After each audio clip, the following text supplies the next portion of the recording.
Dobrý večer, milí diváci, vítam vás pri obrazovkách. Jó estét kívánok, kedves nézőink, köszöntöm Önöket a képernyők előtt.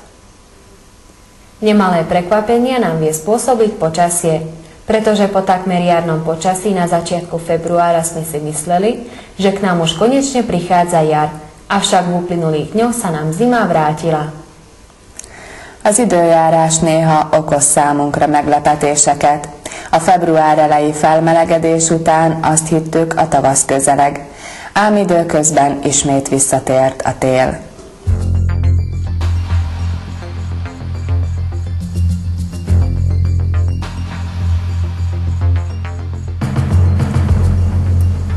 Husté sneženie sprevádza silný vietor, a tak sa strechy domov, stromy a okolitá krajina zahalila bielou pokrývkou.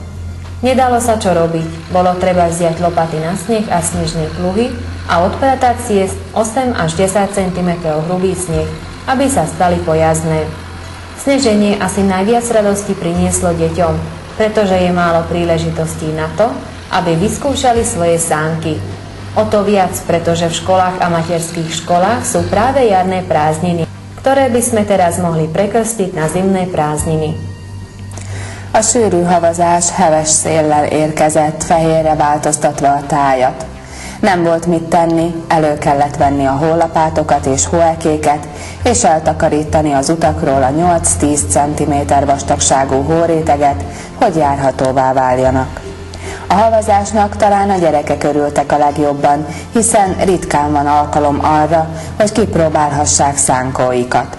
Annál is inkább, mivel az iskolában és óvodában épp tavaszi szünet van, melyet így inkább téli szünetnek is nevezhetnénk.